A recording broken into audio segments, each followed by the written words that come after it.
કચ્છથી સમાચાર કાગળ પર જ સ્ટાફ દર્શાવી પગાર અને ગ્રાન્ટ પડાવવાના કૌભાંડનો પર્દાફાશ થયો। સમગ્ર શિક્ષા અભિયાનની ગ્રાન્ટના હિસાબ કિતાબ માટે એજન્સીને જવાબદારી સોંપાઈ, જેમાં કચ્છમાં આ કામગીરી માટે 75 વ્યક્તિઓનો સ્ટાફ કાર્યરત હોવાનું એજન્સીએ દર્શાવ્યું। એક જિલ્લા 10 તાલુકા કક્ષાએ અને 64 વ્યક્તિઓને ફિલ્ડ કક્ષાએ દર્શાવાયા હતા। જો કે જિલ્લા પ્રાથમિક શિક્ષણ અધિકારીને શંકા ગઈ, તપાસ કરી તો તાલુકા શિક્ષણ अधिकारी पासेथी शाळाओनी विगतो मंगाववामां आवी, जेमां 75 व्यक्तिओ मात्र कागळ पर ज काम करता होवानुं खबर पड़ी। जिल्ला प्राथमिक शिक्षण विभागे समग्र शिक्षा अभियाननी कचेरीने आ अंगेनो रिपोर्ट पण सोंप्यो छे।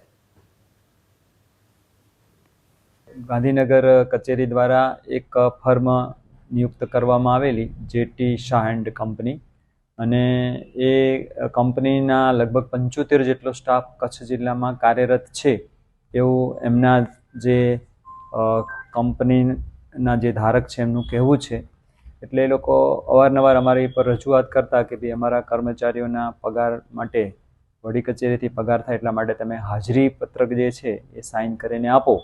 ने तालुकाना प्राथमिक शिक्षणाधिकारी श्री अने अमारी समग्र टीम द्वारा तमाम मुख्य शिक्षकश्रीओ सुधी आ वात पहोंचाडी अने मने कहेता आनंद थाय छे के कच्छ जिल्लाना अमारा मुख्य शिक्षकश्रीओए पण अમને खूब सपोर्ट करी અને એમને સ્વીકાર્યું કે ભાઈ અમે જ આ બધી કામગીરી કરીએ છીએ।